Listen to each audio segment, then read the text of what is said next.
Every night for 7 centuries, millions of Europeans crawled into beds that writhed with insects, reeked of human waste, and harbored colonies of parasites that fed on their blood while they slept.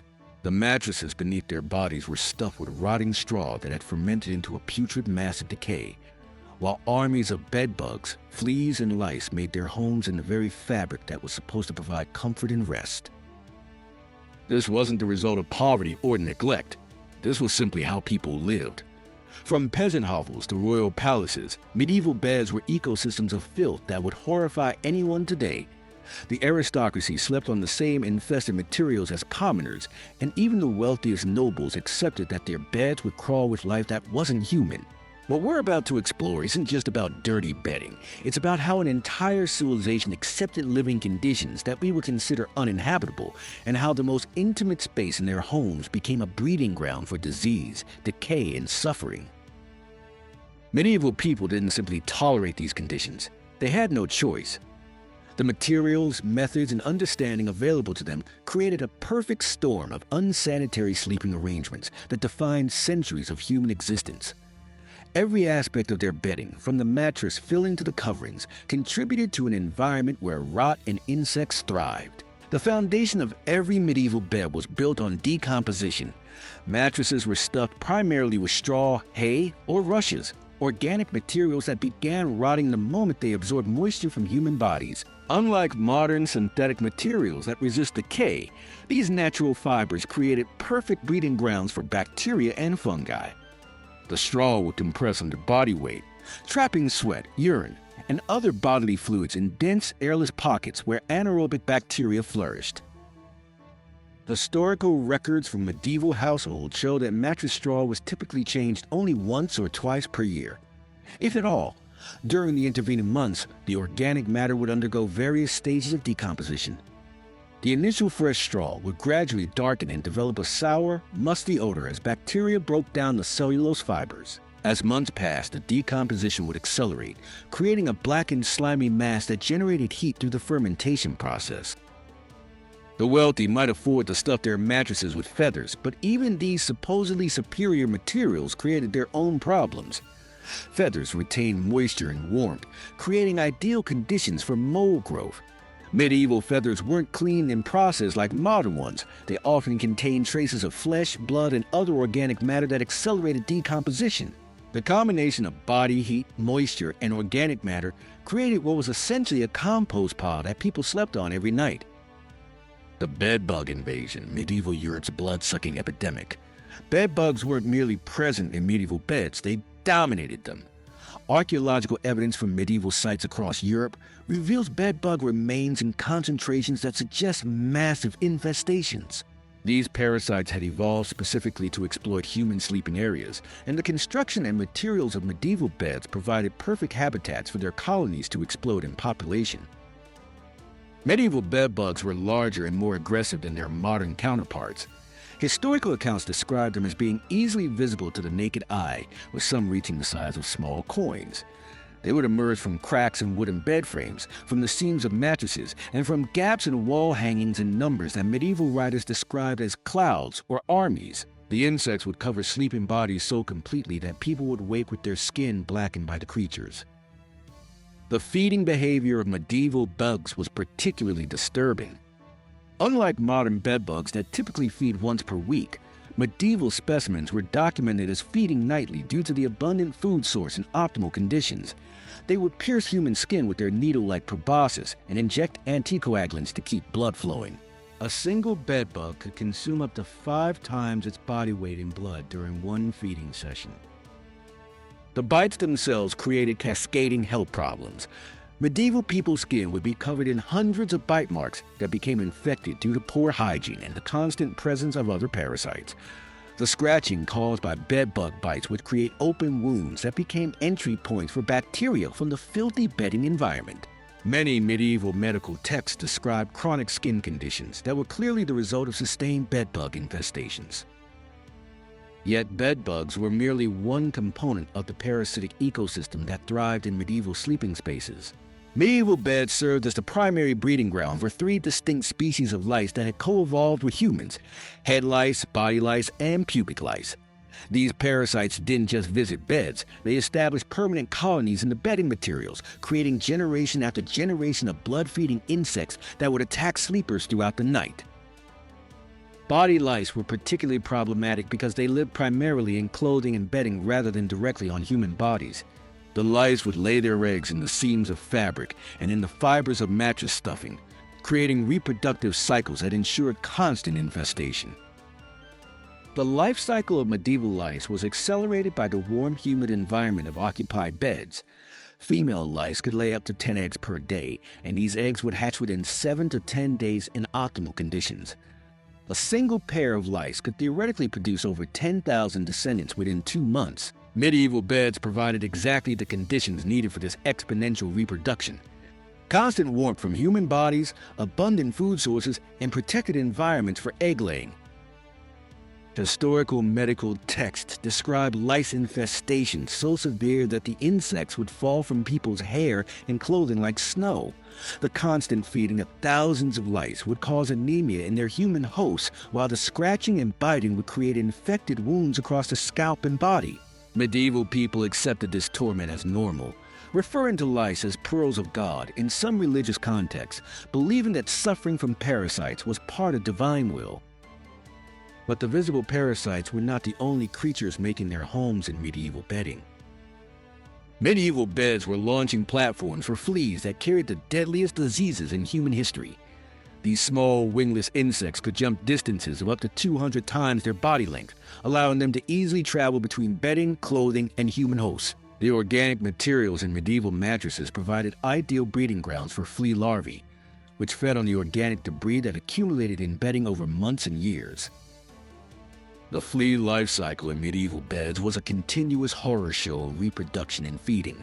Adult fleas would lay their eggs deep in mattress stuffing, where the developing larvae would feed on decomposing organic matter, dry blood, and human skin cells. The warm, humid environment created by sleeping bodies provided perfect conditions for rapid development from egg to adult in as little as 2 weeks. Medieval fleas weren't just nuisances, they were vectors for bubonic plague, typhus, and other fatal diseases. The same beds where people sought rest became the epicenters of disease transmission.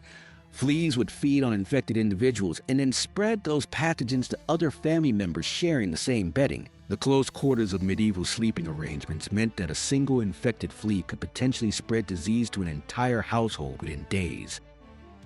Historical records from plague outbreaks consistently identify bedrooms and sleeping areas as the primary sites of disease transmission within households. The concentration of fleas in bedding created what epidemiologists would now recognize as superspreader environments, where pathogens could jump between multiple hosts with devastating efficiency. The horror of flea infestations extended beyond disease. Transmission to the physical torment of the bites themselves. The decomposition process in medieval mattresses followed predictable stages that transformed sleeping surfaces into biohazardous environments. Within weeks of initial use, the organic materials would begin anaerobic fermentation as they were compressed and saturated with bodily fluids. This process generated hydrogen sulfide, ammonia, and other toxic gases that sleepers would inhale throughout the night.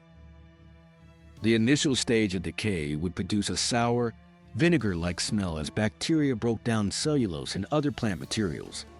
As decomposition progressed, the mattress would begin generating methane and other gases associated with putrefaction. Medieval people sleeping on these mattresses were essentially breathing the byproducts of decomposition for 8 hours every night. The chemical changes in decaying mattresses created pH levels that were highly alkaline, burning human skin that came into direct contact with the materials. Historical medical texts describe skin conditions that were clearly chemical burns caused by prolonged exposure to these alkaline environments. The ammonia produced by decomposing organic matter was concentrated enough to cause respiratory irritation and eye problems in people sleeping on heavily used mattresses. The heat generated by decomposition would raise mattress temperature several degrees above ambient room temperature. This created tropical microclimates within beds that accelerated the reproduction of insects and microorganisms. Medieval people were sleeping on what were essentially active compost piles that generated their own heat through bacterial activity. Medieval beds were chronically saturated with human urine, creating permanent pools of liquid waste that never fully dried or dissipated. Chamber pots were luxury items that many people couldn't afford, and even those who owned them often chose not to leave their warm beds during cold nights. The result was that mattresses became giant sponges that absorbed and retained human waste for months or years. Children and elderly individuals were particularly likely to urinate in beds, but historical records suggest that even healthy adults regularly used their mattresses as toilets rather than face the discomfort of leaving bed during winter nights. The organic materials in mattresses would absorb urine, but lacked any mechanism for drying or neutralizing the waste products. The urine would react with the decomposing organic matter in mattresses to create ammonia compounds that were caustic enough to burn human skin. Medieval people would develop chronic rashes and sores from sleeping on these urine-soaked surfaces night after night. The chemical reactions between urine and decomposing straw created alkaline conditions that were perfect for certain types of bacteria that could cause serious infections. The smell of urine-soaked mattresses was so overwhelming that medieval households were characterized by odors that would be considered uninhabitable today. Historical accounts describe sleeping areas that could be smelled from considerable distances, with the stench of human waste mixing with the odors of decomposition and unwashed bodies to create atmospheric conditions that were toxic to breathe. The liquid component of medieval beds created conditions that extended far beyond simple, unsanitary sleeping. Microscopic mites colonized medieval mattresses in numbers that boggled the modern imagination. These tiny arthropods fed on dead skin cells, decomposing organic matter, and other microscopic debris that accumulated in bedding over time. A single medieval mattress could harbor millions of mites representing dozens of different species, each adapted to exploit different aspects of the bedding environment. Dust mites were particularly problematic because they fed on the constant supply of dead human skin cells that accumulated in mattresses. Medieval people shed skin at the same rate as modern humans, but their bedding lacked any mechanism for removing this organic debris. Over months and years, mattresses would accumulate pounds of dead skin cells mixed with decomposing straw and other organic matter. The mites themselves weren't directly harmful to humans, but their waste products created serious health problems. Mite feces and decomposing mite bodies contained proteins that triggered severe allergic reactions in many people. Medieval sleepers would suffer from chronic respiratory problems, skin irritation, and other symptoms that were directly caused by their exposure to massive mite populations. Storage mites were another major component of the medieval mattress ecosystem. These creatures fed on fungi and bacteria that grew in the damp, nutrient-rich environment of decomposing bedding. As the organic materials in mattresses rotted, they created perfect conditions for fungal growth, which in turn supported large populations of storage mites. The mite populations were so dense that they created their own microenvironments within mattresses, with different species occupying different layers and areas based on their feeding preferences and environmental needs. Medieval physicians not only failed to address the insect infestations plaguing their patients' beds, their treatments often made the problem significantly worse. Medical theory at the time held that bedbugs and other parasites were generated spontaneously from corrupted bodily humors, leading to treatments that focused on purging the body rather than addressing the environmental sources of infestation. Doctors would prescribe bloodletting to remove the corrupted blood that they believed attracted bedbugs. This treatment weakened patients and made them even more vulnerable to parasitic infestations. The open wounds created by bloodletting provided additional feeding sites for bedbugs, fleas, and other parasites, while the weakened immune systems of bled patients made them less able to resist the infections caused by parasite bites. Medieval medical texts recommended placing aromatic herbs in beds to repel insects, but these treatments were largely ineffective and sometimes attracted different types of pests. The herbs would decompose along with other organic matter in the mattresses, adding to the overall putrefaction while providing minimal pest control benefits. Some physicians recommended specific types of straw or filling materials that they claimed would reduce insect populations, but these recommendations were based on theoretical human medicine rather than empirical observation. The result was that wealthy patients who could afford to follow medical advice often ended up with bedding that was just as infested as that of poor individuals who couldn't afford treatment. The medical establishment's failure to understand the true nature of parasitic infestations meant that the problem persisted across all social classes throughout the medieval period. well provided no escape from the fundamental horror of medieval sleeping conditions.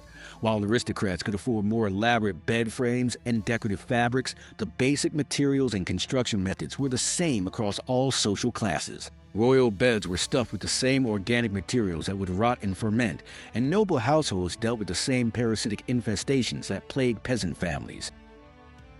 Historical inventories of royal households reveal that even kings and queens accepted massive bed-bug infestations as normal parts of life. Account books from medieval palaces include regular expenses for replacing bedding that had become too infested or decomposed to use, suggesting that even the wealthiest individuals simply endured these conditions rather than finding effective solutions. The elaborate tapestries and curtains that surrounded noble beds actually made insect problems worse by providing additional hiding places for parasites. The heavy fabrics would trap moisture and heat, creating perfect microclimates for insect reproduction.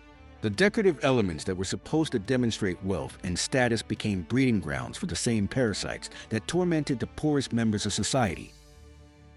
Medieval nobles would travel with their own bedding to ensure consistent sleeping conditions, but this practice simply spread infestations from location to location. Royal progresses and noble visits would introduce new parasitic populations to different regions, creating a medieval version of biological warfare through luxury travel. Even the most powerful individuals in medieval society were helpless against the fundamental problems created by their bedding materials and construction methods. Medieval winters transformed already horrific sleeping conditions into something approaching torture. As temperatures dropped, people would pile additional organic materials onto their beds for warmth, creating even thicker layers of decomposing matter that would ferment throughout the cold months. The combination of body heat and insulating organic matter would create warm microclimates within beds that accelerated decomposition even as the surrounding air grew cold. Insects would seek shelter from winter cold by burrowing deeper into mattress materials, creating concentrated populations that would emerge in spring in even greater numbers. The cold weather would slow down some aspects of decomposition while accelerating others, creating chemical reactions that produced different types of toxic gases and compounds. Medieval people would share beds more frequently during winter months to conserve body heat, meaning that multiple individuals would contribute bodily fluids and waste to the same decomposing mattress materials. A single bed might serve as the primary toilet for an entire family during the coldest months, when leaving the bed to urinate was physically dangerous due to extreme cold. The lack of ventilation in medieval winter sleeping arrangements meant that toxic gases from decomposing mattresses would accumulate in enclosed spaces. People would breathe concentrated amounts of ammonia, hydrogen sulfide, and other harmful compounds throughout the night, leading to chronic respiratory problems that were accepted as normal winter ailments. The spring thaw would release months of accumulated waste and decomposition products, creating conditions that were so toxic that many medieval households would simply burn their bedding and start over rather than attempt to clean or salvage the materials. Medieval beds weren't just personal sleeping spaces, they were family heirlooms that passed disease and infestation from generation to generation. Bed frames and mattresses were valuable enough that they were specifically mentioned in wills and inheritance documents, meaning that new generations would literally inherit the parasitic populations that had accumulated over decades of use. The insects and mites that colonized medieval beds would establish populations that could survive for years without human hosts. When beds were passed down through families, the new owners would inherit not just furniture, but entire ecosystems of parasites that had been breeding and evolving in those specific environments for decades. Historical records show that some medieval beds remained in continuous use for over a century, accumulating parasitic populations that represented hundreds of generations of insects adapted to those specific environments. These beds became reservoirs of genetic diversity for parasites, creating superpopulations that were more resistant to environmental changes and more aggressive in their feeding behavior. The practice of inheriting bedding meant that diseases and parasites could persist in family lines across multiple generations. Children would be exposed to the same pathogens that had killed their grandparents, creating cycles of disease transmission that could span centuries within individual families. The economic value placed on beds meant that even heavily infested and decomposed mattresses were considered too valuable to discard, forcing each new generation to accept sleeping conditions that had been deteriorating for decades before they were born. Medieval beds weren't just places of nightly torment. They were where most people died, often from diseases that were directly transmitted by the parasites living in their bedding. The same insects that had fed on them throughout their lives would continue feeding as they lay dying, and would then seek new hosts among family members who continued to use the same infested bedding. The process of dying in a medieval bed created ideal conditions for disease transmission. Weakened immune systems, open wounds, and the extended periods of time spent in bed provided opportunities for parasites to feed more extensively and to spread pathogens more effectively. Family members who cared for dying relatives would be exposed to concentrated populations of disease-carrying insects. After death, medieval beds would retain the body heat and fluids of the deceased person long enough for parasitic populations to complete additional reproductive cycles. The insects that had fed on the dying person would lay eggs in the still warm bedding materials, ensuring that the next generation of parasites would carry any pathogens from the deceased individual. The medieval practice of laying out the dead in their beds before burial meant that corpses would continue to provide food sources for bedbugs, fleas, and other parasites for days after death. These insects would then spread throughout the household, carrying pathogens from the deceased to the living members of the family. Medieval people accepted this cycle of death and infestation as a natural part of life. They understood that beds were places of suffering and death, but they had no alternatives. The very spaces where they sought rest and comfort were guaranteed to be filled with rot, insects, and disease. Every night they lay down knowing that they were sharing their beds with armies of parasites that fed on their blood, breathed toxic gases from decomposing organic matter, and accepted skin burns from chemical reactions in their mattresses. This was not poverty or neglect. This was simply how humans lived for centuries. The comfort and safety we associate with beds today would have been incomprehensible to medieval people, who spent 1/3 of their lives in conditions that we would consider uninhabitable. Their beds were not refuges from the harsh medieval world. They were microcosms of everything that made that world a daily struggle for survival.